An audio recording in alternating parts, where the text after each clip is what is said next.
Okay. So good evening, everyone. My name is Shaniqua Davis. I am the Ag and Natural Resources Agent in Gregg County. As many of you have participated through the Ag in the Evening series that we've had, you kind of know what we're doing here. So we're having Dr. Vanessa Hoyer Olson presenting over preparing for summer forages. We do have the chat available. So if you have any questions throughout the presentation, we ask that you put your questions in chat. If you're like me, I'll forget about it towards the end.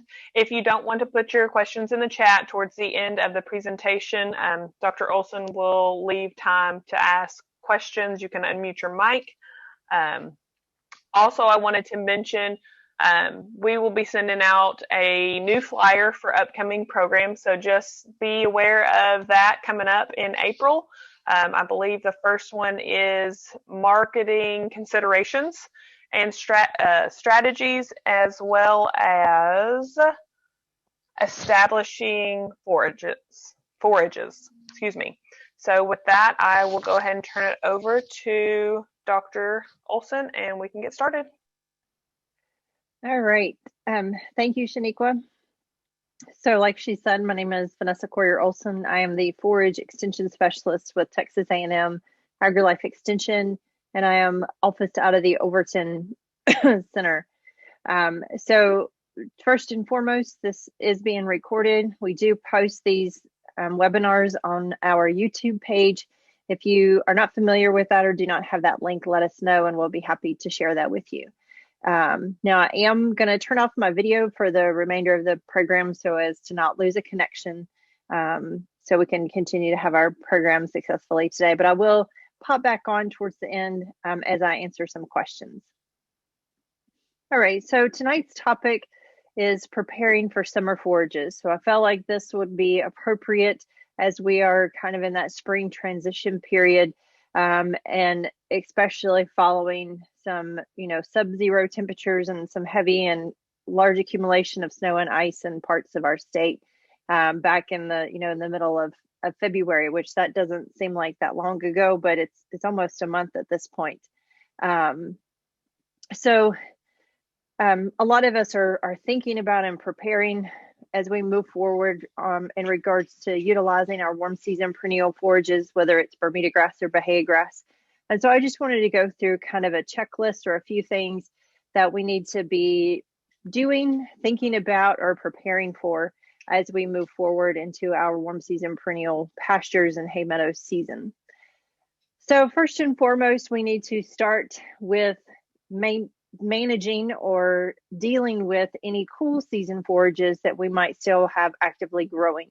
That could be annual ryegrass, any small grains. This is actually a picture of some steers grazing some annual ryegrass in Overton on some pastures that's been overseeded into a Bermuda grass, an existing sod of Bermuda grass. So if we have overseeded our warm season perennials with ryegrass or small grains and legumes, we need to make sure we are managing them as we get to the point where Bermuda grass wants to start breaking dormancy and ultimately start actively growing. Now, for active Bermuda grass growth, our soil temperatures need to be 65 degrees Fahrenheit. Bermuda grass grows best when our day temperatures are above 75 degrees. Now, we've had some warm temperatures during the day, especially our nights are still sometimes getting down into the 40s. Ideally, our night temperatures need to be above 55 degrees Fahrenheit consistently for good Bermuda grass growth in those warmer soils. So we're coming to that point where we're going to start seeing a lot of Bermuda grass has probably already broken dormancy. If you are in some southern counties, it's possible that it could actually be starting to grow some. So it really depends on where you are in the state. But if you have overseeded with any winter forages, it's very critical that we manage those by either grazing them, making sure that we are grazing those cool season forages down so we can open up that canopy for that Bermuda grass to actually break dormancy and start competing for sunlight and moisture and nutrients. If we have volunteer ryegrass, or if we're unable to graze it, say it's volunteer in a hay meadow, or we don't have enough animals to get that cool season forage grazed down, there's a couple of other options as far as kind of managing those forages. We can harvest those forages. Now, recently, at least in Northeast Texas, we've been getting some rainfall events or some moisture every couple of days fairly consistently. And we do tend to get more moisture at this time of year. So harvesting for a dry hay crop can potentially be a little challenging. So that could be an option if you have good weather conditions that would support harvesting for a dry hay crop. If not, if you have the ability or you can hire someone to wrap your forage, we can produce baleage, which is harvesting forage at a higher moisture content, where it's about 50 to 60% moisture as opposed to 18 to 20% moisture. So significantly more moisture within that harvested forage. And then we wrap it in plastic, and it is often referred to as baleage or haylage. That is something that we can do with our cool season forages at this time of year when there's a lot of moisture and it's hard to cure those forages for a dry hay product or dry hay crop. So there may be some there may be some people in your area or in your county that will do a custom baleage. It can help you with that process potentially if you don't own that equipment yourself. So grazing, harvesting, and then of course our other option is the use of herbicides.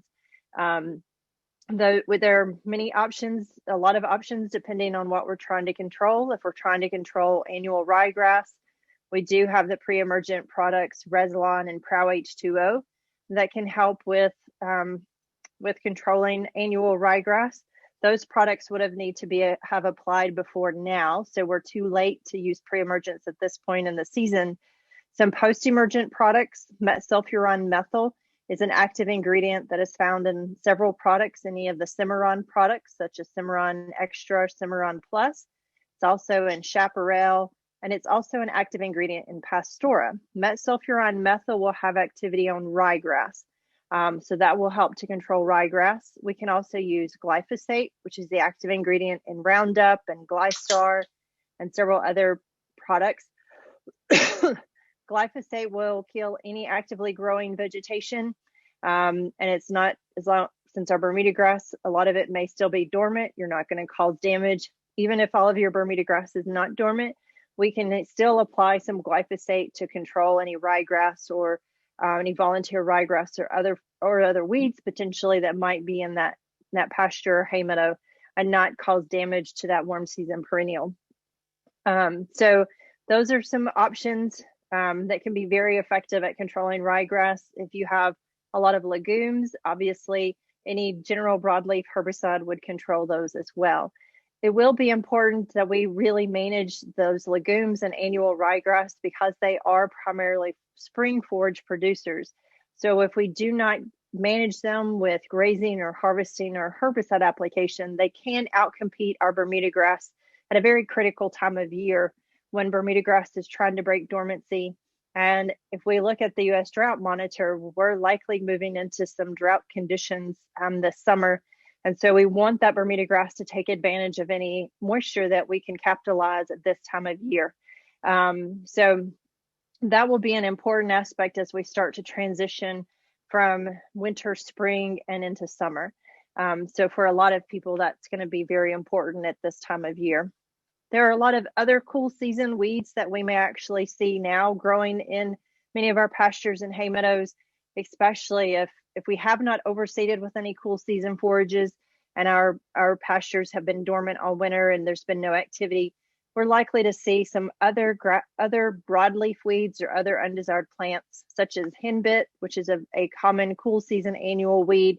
We might need to use a herbicide to control. We would ideally like to control henbit before it produces a flower. The recommendation would be Weedmaster, which is 2,4-D and dicamba.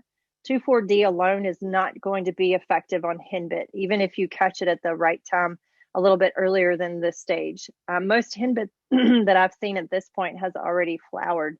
So you would definitely possibly need Weedmaster and maybe a little bit higher, moderate to high rate to potentially be effective at henbit. The other thing to keep in mind with many of these cool season annual weeds like henbit, once they have flowered, and as we start getting warmer, they will ultimately die. But you may want to take stock this year if you were unable or are unable to get a herbicide application as to what winter weeds that are problematic in your pastures and hay meadows, and be prepared in the fall and early winter to have to take activity against those species. This is annual buttercup. This is the very popular time of year to see a lot of yellow flowers. Annual buttercup being one of those. This time of year, I get a lot of questions about yellow flowered weeds. There are a lot of cool season yellow flowered weeds that we may see at this time of year, such as buttercup. It is an annual, so once it has bloomed, it will ultimately die. But so if we want to control, we'd need to be proactive, typically February and March time period.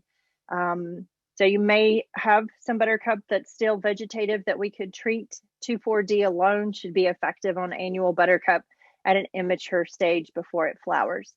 The other one that's very popular in East Texas and even Central Texas is Texas groundsel or scaldweed, or common groundsel. Very popular, very common yellow flower in East Texas. And the previous picture is actually in some overseeded winter forages in Overton. And this is probably taken about maybe late March, early April, in regards to they're obviously fully blooming. And I've already seen some groundsel in some locations already fully blooming. Ideally, we'd like to control them a little bit earlier. Several different general broadleaf herbicides would be effective at controlling groundsel. So as you are seeing cool season annual weeds, if they have already bloomed or flowered and potentially set seed, their life cycle will end as our warm season perennial season begins. They are not adapted to heat and drier conditions, so they will die. Their life cycle is primarily during the cool season, so during the winter and the spring. But just take stock of what you have. If you have density of a population that you feel is necessary to use herbicides on, you can be prepared for the following season to take action on many of those at a more appropriate time, because we are starting to get a little late on many of these potentially. Some other cool season weeds that you may see quite frequently, such as thistles. Ideally, we want to treat those between November and March as well. They are likely to start producing vertical growth in the next couple of weeks if they haven't already.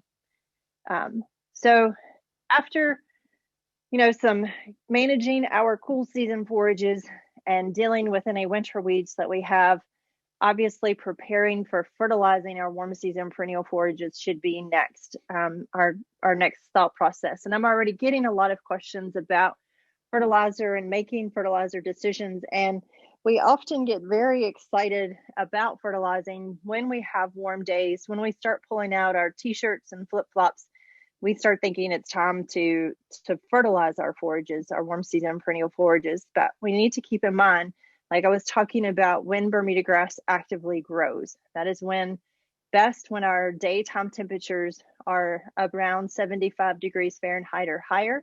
Our nighttime temperatures are consistently above 55 degrees Fahrenheit, and that's consistently. So we may have a night or two where we don't dip down into the 40s or even in the 30s. So you have to pay attention to those temperatures in regards to making sure that you have active Bermuda grass or Bahia grass growth. There's really no point in fertilizing those at this point. You're going to be fertilizing any winter forages that you have actively growing in those pastures or that are volunteered in that hay meadow, or you're going to be fertilizing any of those weeds that are actively growing. So of course, we always want to start with a soil test. Hopefully you have already collected soil samples. In the last Ag in the Evening program that I did in February, I talked about soil testing and reading a soil analysis. So hopefully you've already collected those soil samples and had them analyzed. If not, it's never too late. Try to get a soil sample as soon as possible.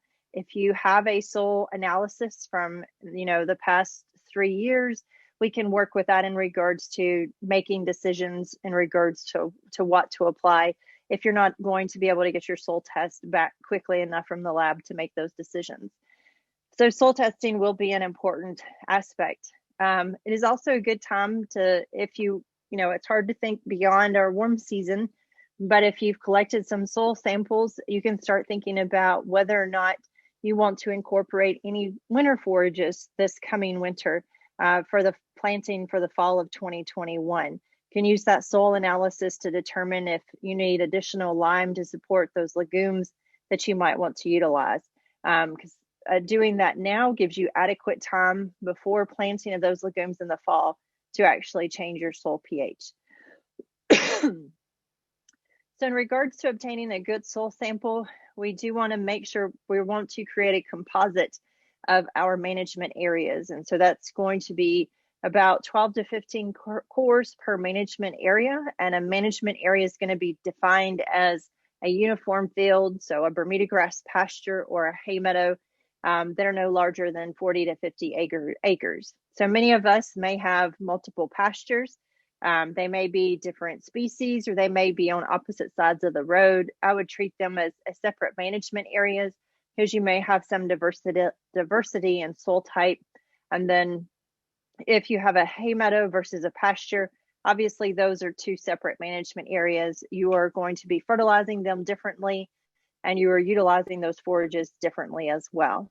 You're going to mix those cores within a clean plastic bucket to create that composite sample that you will send to the lab for analysis. So I did talk about in a previous presentation about reading a soil analysis, so we won't go into a lot of depth, but this is just, so if you haven't seen that presentation, you can go back and watch that. This is just kind of a highlight of the information that you would receive on a routine soil analysis as far as your soil pH, your primary nutrients, nitrate, nitrogen, phosphorus, potassium, some secondary nutrients, calcium, magnesium, and sulfur, along with recommendations based on what you have told the lab you are trying to achieve, or what you are trying to grow, the crop you're trying to produce. Make sure you tell them whether it's a hay meadow or a pasture that's going to be grazed, because their recommendations will be different based on utilization, as well as based on the species or even the variety of forage that you are going to be growing. Do not forget to pay attention to the very bottom of that full sheet. There will be kind of smaller print with very specific outlined recommendations, especially on lime recommendations, as well as your potassium recommendation. If the recommendation is for more than 75 pounds of potassium per acre at a time, they're going to recommend that you split those applications, because Bermuda grass can be a luxury consumer of potassium, and we want to make sure that the Bermuda grass is able to get or use the potassium that it needs all season. And so it's not utilizing all of it just at the beginning with that initial application. So I want to talk very quickly about our primary nutrients, nitrogen, phosphorus, and potassium. And in regards to timing of application, maybe some alternatives to some of these nutrients and why they're important for Bermuda grass and Bahia grass or forage production in general. So to produce a ton or 2,000 pounds of coastal Bermuda grass, we need 50 pounds of nitrogen, 14 pounds of phosphorus, and 42 pounds of potassium. And you can see our secondary nutrients and then some micronutrients as well listed there. So nitrogen is going to be important for yield, for the quantity of forage we're able to produce. And it will also have a direct impact on the crude protein content of our hay if we're producing hay. And it will also impact the crude protein content of our within our pasture system. So obviously, the more nitrogen we apply, we're going to increase our yield, and we will also directly impact our crude protein, which is a measure of nutritive value for our forages. Nitrogen as a nutrient is very mobile, so timing of application is important. So that is why I recommend not applying any nitrogen until you have active Bermuda grass growth. So even if your Bermuda grass has broken dormancy at this point, depending on your location in the state, if you are in Northeast Texas, it's very unlikely that it is actively growing as of yet. Our night temperatures are still fairly cool and potentially fluctuating from night to night, being fairly cool. I mean, we've even gotten back down into 30s last week, I think, potentially. So we're still not completely to the point where our Bermuda grass is going to be actively growing. So we want to make sure we have active growth before we apply nitrogen. If we apply it at this point and we have any volunteer ryegrass or weeds, they will use that nitrogen instead of, they're not going to save it or let it sit there for your Bermuda grass or your Bahia grass. So like I mentioned, nitrogen is a very mobile nutrient, so it can leach within our soils. So for us in East Texas who have very sandy soils, if we get some very heavy rainfalls, that can basically push or leach our nitrogen deeper into the soil profile and away from the roots of those plants. It's also subject to denitrification, which is lost to bacteria and microorganisms within the soil, and it can also volatilize or escape into the atmosphere. Of our nitrogen sources, urea, is the highest in nitrogen percentage. It's 46% nitrogen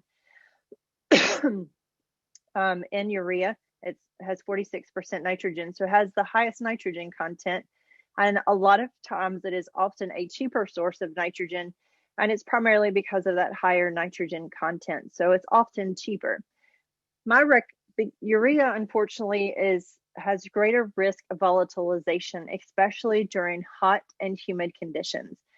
So I do recommend using urea. I do recommend trying to select your time utilizing urea in the spring when we do tend to have more moisture to help incorporate that nutrient into the soil for utilization by the plants, as well as in the fall, whether we're potentially trying to stockpile some Bermuda grass or Bahia grass for winter forage, or using urea on our cool season forages such as ryegrass or our small grains as a nitrogen source when we do tend to have more consistent moisture during that spring and fall time. And like I said, currently the U.S. Drought Monitor is predicting for us to have extremely dry and drought conditions this summer. So in that situation, I do not recommend you're using urea if we are very hot and very dry. You're at a greater risk of losing that nitrogen to volatilization, where it escapes as a gas into the atmosphere. During the hot, dry months of our summer for nitrogen, I would recommend ammonium nitrate. It is an excellent source of nitrogen. It will sit on that dry surface and wait for rainfall. So you have less risk of volatilization with ammonium nitrate. So that's a great source of nitrogen during that middle of the summer when we tend to be hot and dry and rainfall is more sporadic and unpredictable. Our second primary nutrient is phosphorus. Phosphorus is important for root growth and development. So if you are thinking about or in the process of planting Bermuda grass or Bahia grass this season, phosphorus will be very important for those new seedlings and sprigs to actually grow and produce those roots. So it will be very important. So please pay attention to your phosphorus levels in your soil test. We do not need a lot of phosphorus to grow Bermuda grass, only 14 pounds to produce 1 ton of Bermuda grass. So it doesn't require a lot of phosphorus, but it will be very important during that establishment period, as well as important for drought recovery or recovering from severe conditions. So you may want to pay attention to that, especially as well this season, as our Bermuda grass, we're not sure how well it's going to do following those sub-zero temperatures and those large quantities of snow and ice. The one unfortunate thing is this year phosphorus is extremely expensive. It's currently over $600 a ton. Nitrogen is quite expensive as well, but phosphorus is really high this year. So do be mindful of that as you're looking at a soil analysis. And if you're not sure in regards to making a phosphorus application or how much to make, please ask myself or your county extension agent. We'll be happy to help guide you to the best of our ability.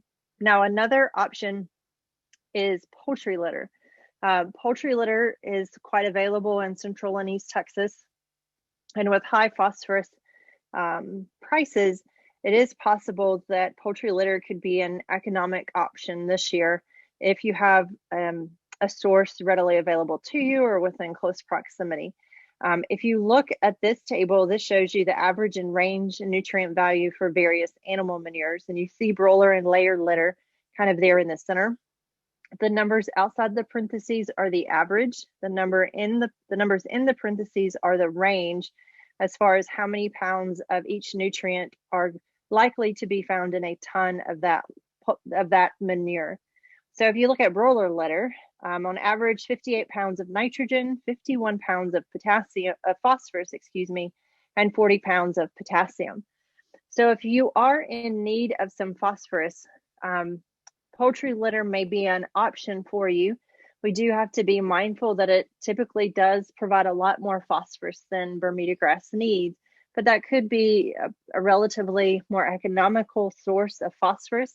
If you are looking to establish, poultry litter could be incorporated into the soil during seedbed preparation to ensure that you have phosphorus and potassium a little bit deeper in that soil profile, because phosphorus can build up in those top 2-3 inches of our soil. So that may be, poultry litter may be a more economical option. Obviously, you'll get some nitrogen as well. Poultry litter, because it does have calcium carbonate, can help with your soil pH. Now, it will likely only have 1/10 of the power of agricultural lime or higher quality lime or true limestone. So, excuse me. Do be mindful of that. But poultry litter can be an excellent alternative for some of our nutrients. Now, the nitrogen in poultry litter is not all plant readily available at application. So you may need to, if you are using poultry litter on an established stand, especially at the beginning of the season, I would top dress with another source of nitrogen to increase the amount of plant readily available as you kickstart that season. About 50% of the nutrients will be available the first season, and then the second season, about the next 25% would be available. So it is a slow release of those nutrients, but it can be an excellent alternative. Potassium. Potassium, I like to say potassium is for persistence. It is important for winter hardiness, water use efficiency, and disease resistance. Unfortunately, in East Texas, if you have very sandy soils, our soils are naturally infertile and often deficient in potassium. If you have some heavier clay or blackland clay soils, depending on your location in the state, those heavier soils are not likely to be deficient. It's very uncommon for them to be deficient in potassium. So be mindful of that. Like I said, potassium is for persistence. This is an excellent illustration of how just leaving out potassium, how that can influence your Bermuda grass persistence and production. Obviously, you see some weed encroachment on the right where no potassium was applied. And if you look through the weeds, you can actually see kind of some thatch or bare ground where that Bermuda grass is actually starting to thin and decrease in productivity and persistence. So please pay attention to potassium and potassium recommendations. Once again, Bermuda grass is a luxury consumer of potassium, so it will be important to split those applications if the recommendation is more than 75 pounds of potassium per acre.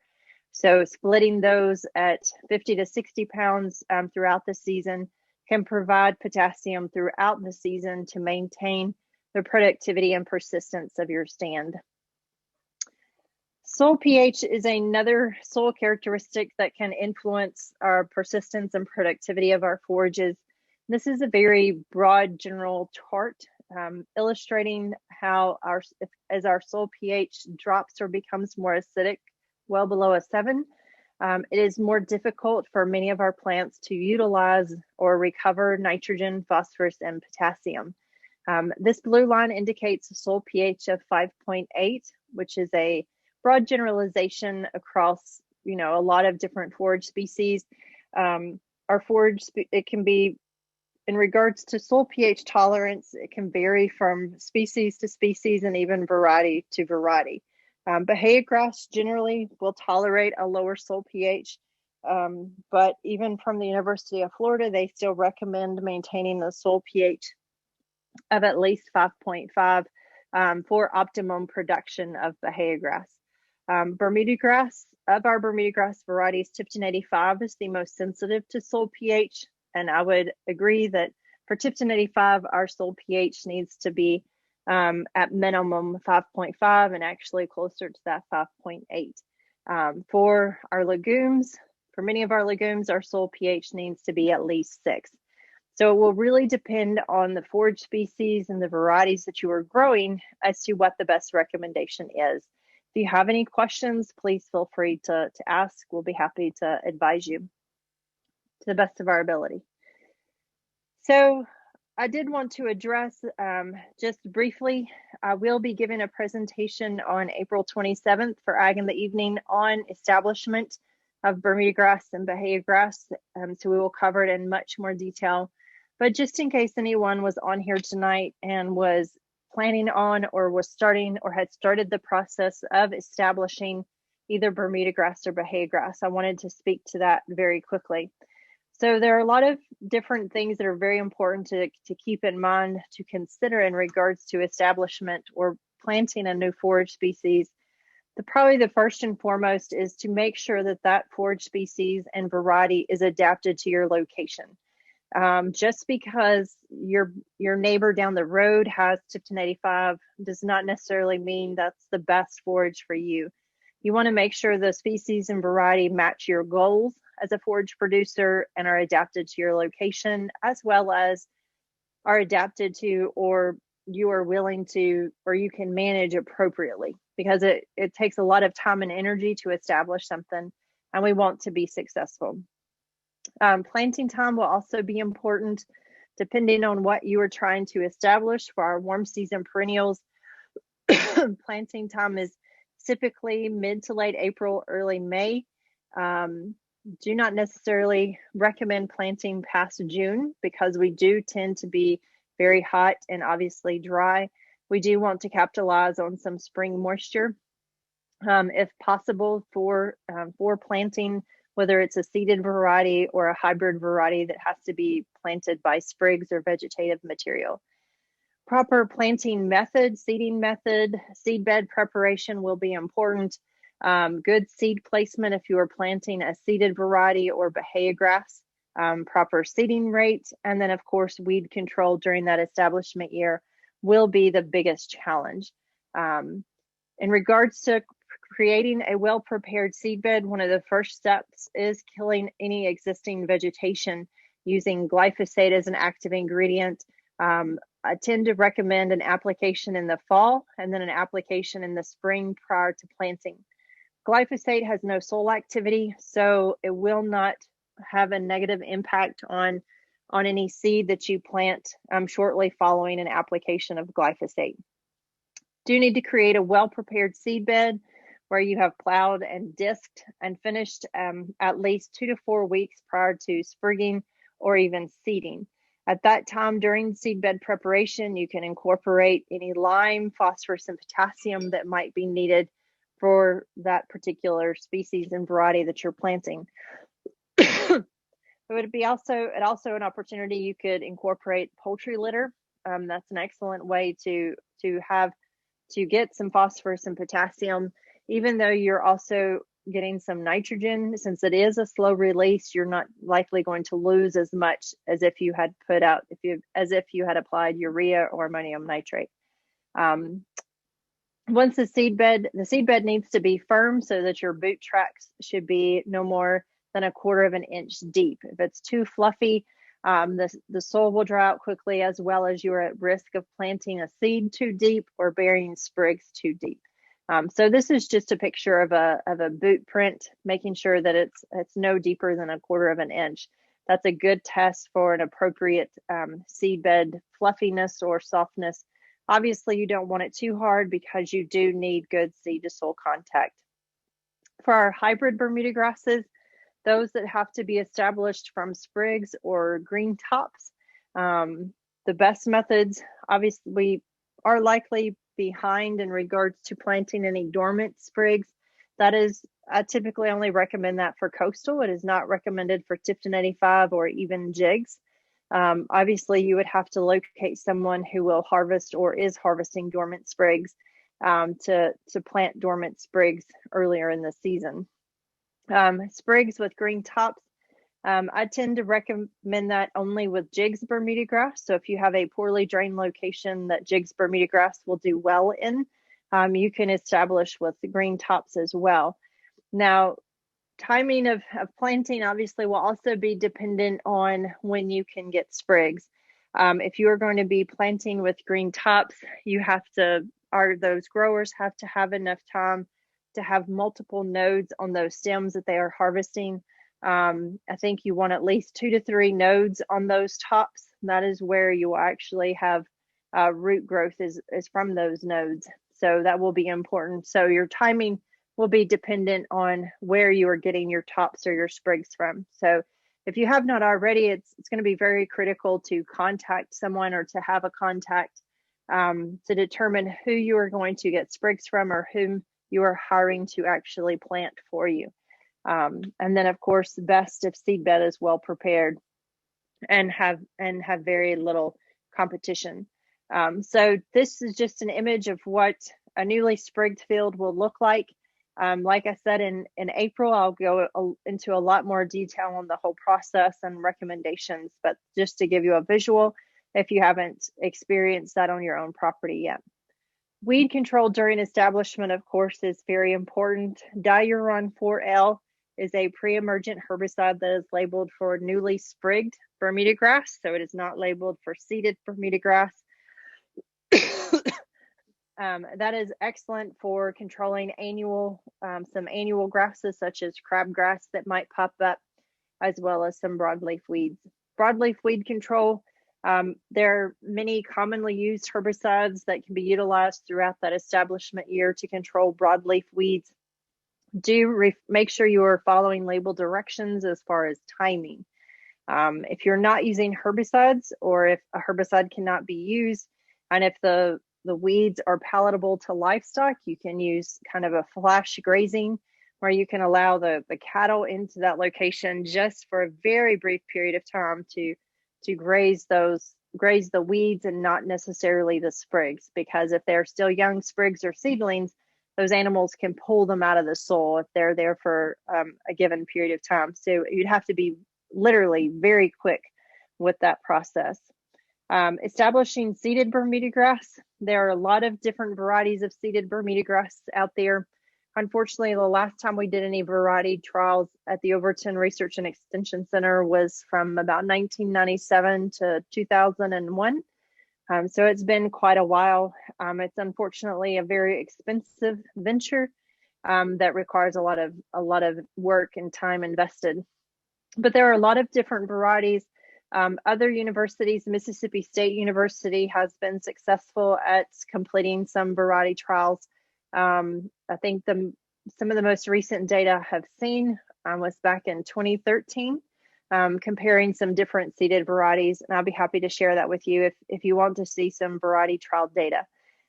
Like I said, there are a lot of different varieties. Seedbed preparation will be critical. Seeded Bermudagrass can be very easy to establish since it can be simply broadcast, but it's an extremely small seed. It can be added with phosphorus or potassium fertilizer. If it is, it would have to be applied pretty much immediately once that is mixed together. If that seed sits too long on that fertilizer can be damaging to that seed and lead to poor germination. So whether or not you're establishing, and if you have established stands, of course, weed control will still be an important aspect of our continued preparation for our warm season perennials. So you'll start to notice as our warm season perennials start breaking dormancy and actively growing, a lot of our warm season annual weeds will also start popping up, such as annual goatweed, annual broomweed. So we need to be prepared for weed control. So just different methods of weed control. Cultural, if we promote our desired forages with soil testing and following fertilizer recommendations to the best of our ability and not overgrazing those forages, that can help reduce some of that weed competition. And over the next couple of months, one of Dr. Banth's presentations for Ag in the Evening is going to be talking about stocking rates and focused on some of that grazing management to help hopefully reduce some of that weed control by not overgrazing our warm season perennials. Biological method of weed control, many of our weed species such as crabgrass, Johnson grass are actual viable forages that livestock can and will consume. So we can use grazing as a tool to control many weeds. Granted, there are some toxic plants we need to be mindful of, but keep in mind, livestock are not likely to consume toxic plants unless that's pretty much their only option. So periods where they're in a dry lot, if they don't have forage available to them, that is when they're at greater risk of consuming a toxic plant. But there are some weeds that our livestock can consume and will consume. Grazing can be a good method if controlled during that establishment year to take care of any weeds. And then mowing, mechanical method of weed control is very popular and very common, primarily because of instant gratification. The weed is in front of us, we mow over it, it's no longer an issue. Now, mowing can be an effective tool for weed control during that establishment year to help top some weeds and not cause damage to those warm season perennials, Bermudagrass or Bahia grass that's trying to establish. Oftentimes by topping those weeds, that can help to keep the canopy open for continued seed germination and obviously continued growth and establishment of those forages during that year. Unfortunately, mowing is not very economical or may not necessarily be very economical in all situations.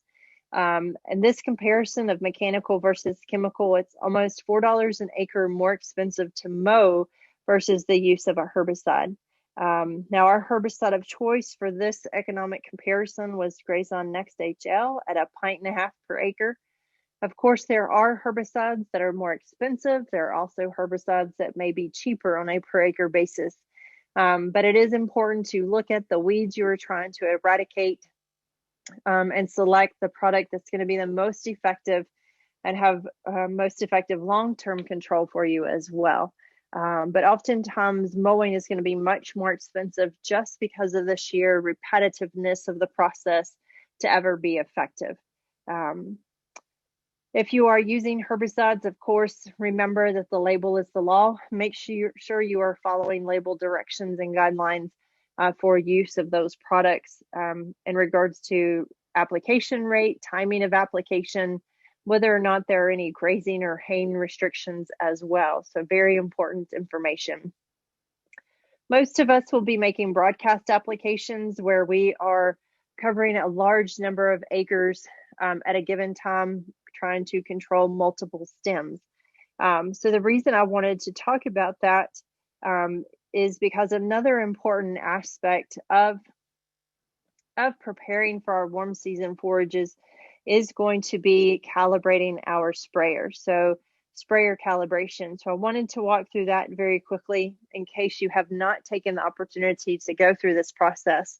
I can direct you, or actually on my Forage Facts website under publications, there is a simple one-page handout or paper that you can print that walks you through the steps to help with sprayer calibration, whether it is a boom sprayer calibration or a boomless for sprayer calibration.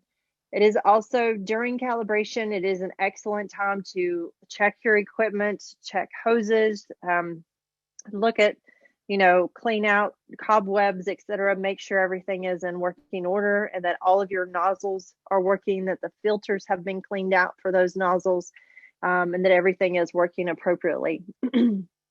So for sprayer calibration, you only need a few tools, a bucket or something to catch water in, a timer, whether it's a stopwatch, your watch, or the timer on your phone, a calculator, a pen or a pencil to make notes, and then a measuring wheel or measuring tape to measure out the distance, as well as to measure your nozzle spacing to make sure that those are the same.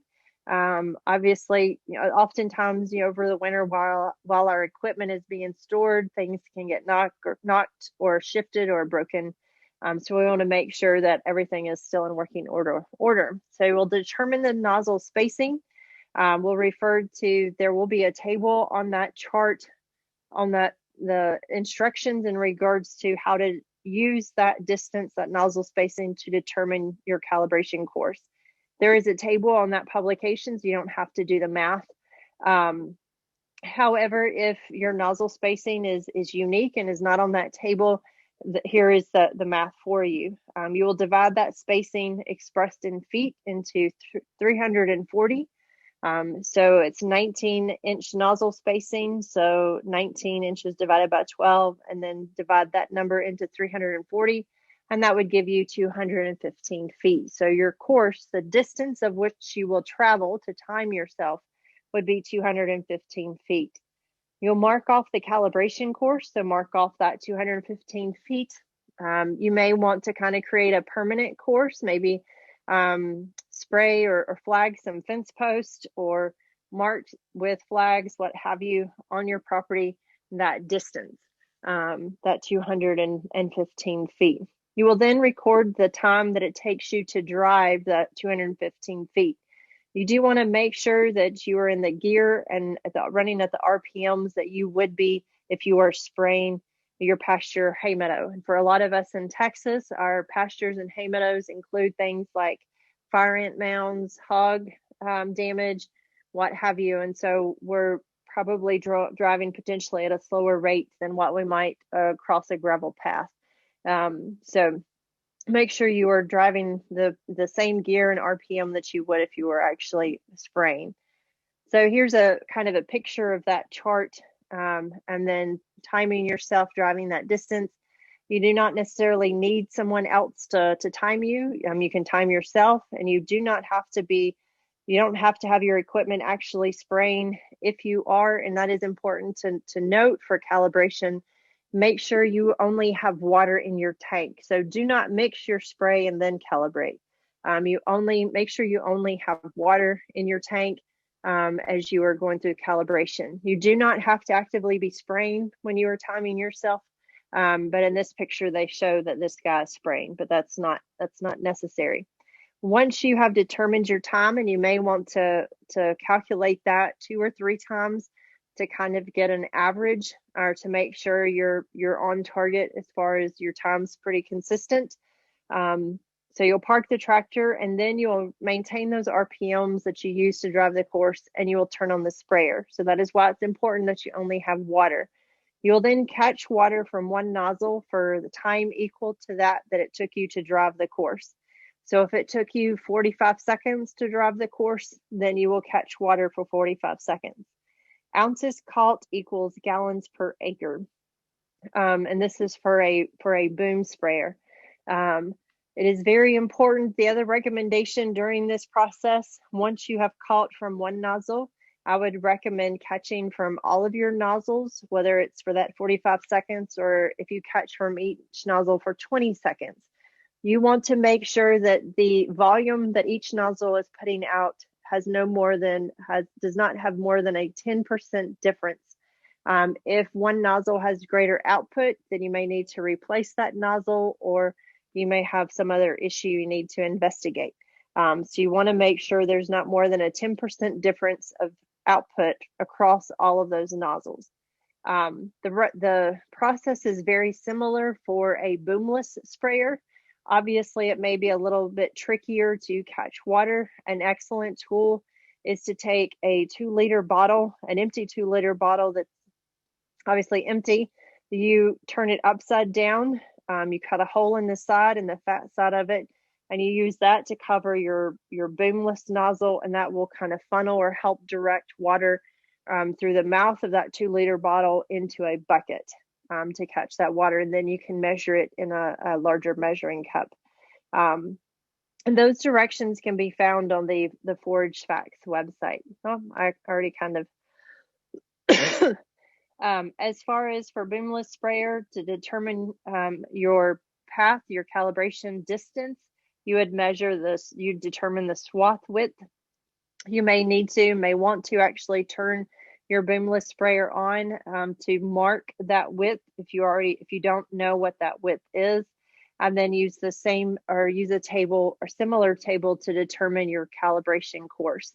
So you would travel that calibration course, time yourself, how long it takes you to drive that course, and then you would collect water from that Boomless nozzle for the same amount of time. And here's kind of a picture of that inverted 2-liter bottle to help direct that water into a bucket. One of the differences in Boomless is it is pints caught equals gallons per acre versus ounces caught on a boom sprayer. So that publication is on Forage Facts. So all of those directions, as well as the calibration course table and the math, if your nozzle spacing is not similar to something that is listed on that table.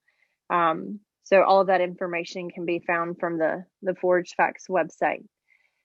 Once again, like I said, if you have multiple nozzles on a boom, you do need to make sure that the flow rate does not vary more than 10% among all of those nozzles. So make sure you are capturing or you're collecting water from all of those nozzles for the same amount of time to determine if there is any variation. So sprayer calibration is critical to even know how much of a particular product to mix in your tank. Knowing your output gallons per acre is critical for that process for mixing your herbicide, making sure where you're putting out the appropriate rate. So this time of year when we're gearing up for our warm season, for our summer season, it's a great time to go through, check all of our equipment, to go through the sprayer calibration process to make sure everything's working right so we're prepared for spraying season. Most of us, when we're ready to spray, we want to spray. We don't want to take the time to go through additional steps. So if we can do sprayer calibration in advance, well in advance, that can help that entire process, and that can help us make economic decisions about the amount or what products we select for weed control in our pastures and hay meadows.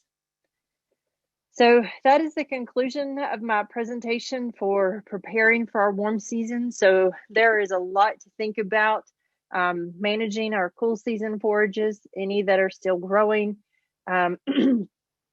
fertilizing, making fertilizer decisions ahead of time and making those applications at the appropriate time for our warm season perennial forages, weed control during the season, during the active growing season. And part of our preparation is preparing our equipment for that spraying season as well. If you are planting, that requires a lot of preparation, and I will go into greater detail on establishing perennial forages on April 27th. Shaniqua did mention some of our upcoming events. I wanted to include those dates and some of the topics that will be covered on those dates. Like she said, we will have a flyer out soon that will include the links where you can register and then access the webinar. So I did want to share that with you very briefly. Once we have those flyers, I will post them on my Forage Facts website, but we will also be sending those out in emails. Your county extension agents will be sharing those as well. So with that, I will be happy to answer any questions. I saw a few things popped up in chat. Shaniqua was kind enough. Thank you, Shaniqua. She included the link for our YouTube channel. It is called East Texas Beef and Forage YouTube channel. She's included the link in the chat. If you have called in, I have actually added that link under the publications tab on the Forage Facts website, or actually under the events tab. My apologies. It's under the events tab. You can locate that YouTube channel, and you can visit any previous presentations that we have had and future ones once they have been presented and then recorded and posted. And we try to post them within the next week of that presentation. So there is a question on what are your thoughts on annual forages, especially drought tolerant ones like sorghum, Sudan grass, and cowpeas, etc. So there are many warm season annual forages that we can utilize in Texas. For our warm season annual grasses, pearl millet, forage sorghum, Sudan grass are excellent options. They are best utilized for grazing as opposed to hay production. They have very thick stems and leaves and would require a mower conditioner to be effective at curing those as a hay product. They do tend to tolerate hot, dry conditions more so than many of our warm season perennial forages. However, their production is still highly dependent on rainfall.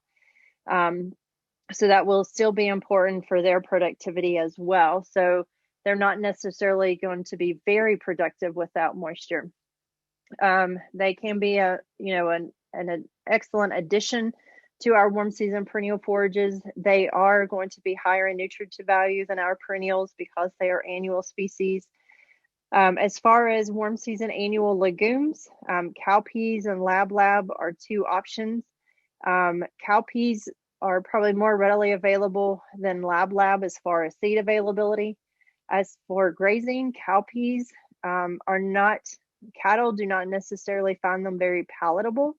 So you have to almost force them to graze cowpeas. Cowpeas are probably better utilized for attracting wildlife, white-tailed deer.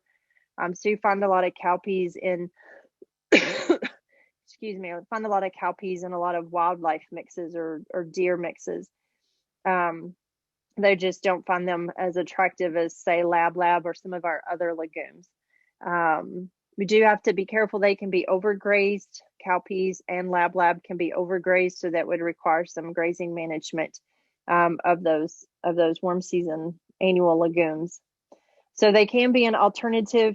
They have to be planted into a prepared seed bed. I do not recommend overseeding a perennial sod with any annuals, especially those that grow in the same season. Bermuda grass will outcompete any of those warm season annuals because it's well, especially if it's well established. So it would need to be planted in a separate field.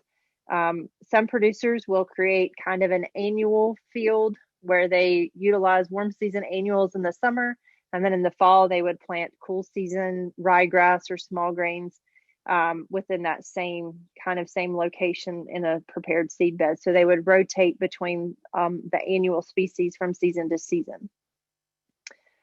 Second question, I have an abundance of annual ryegrass. How and when do I prepare for coastal Bermuda grass? Should I cut it? If so, when? So annual ryegrass, I would work on managing it now, start harvesting for hay as soon as possible.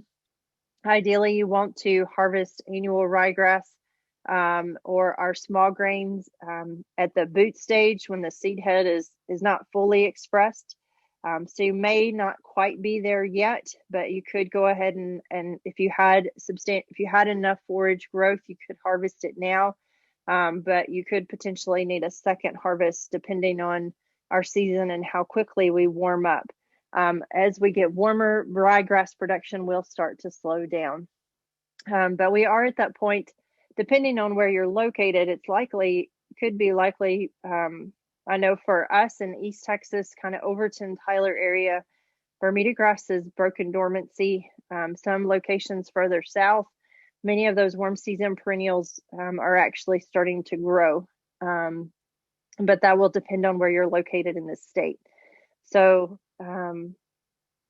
it will basically depend on your state of your ryegrass. If you have substantial height now, I would recommend moving forward with harvesting as soon as possible, paying attention to your weather in regards to rainfall, because we are getting some storms coming through every couple of days right now. Excuse me. Okay, another question. What is the best herbicide for bull nettle? So bull nettle is a warm season perennial. I recommend controlling it at blooming. And my recommendations as far as herbicides would be Grazon Next HL or Corteva's new product Duracor. So if you have a license, Grazon Next HL will work effectively. If you don't have a license, Duracor is an option. Another option is Chaparral, which is aminopyrrolid and metsulfuron methyl. So if you also wanted to control some Bahia grass, Chaparral could help both on bull nettle and your Bahia grass. So those would be my recommendations on controlling bull nettle. Any other questions? You can also find my contact information on Forage Facts, my phone number and email address. You may already have my email address through the confirmation and contact in regards to the presentation tonight. So I'm always happy to answer any questions that you might have in regards to weed, herbicide recommendations, etc. So always happy to help in regards to forages.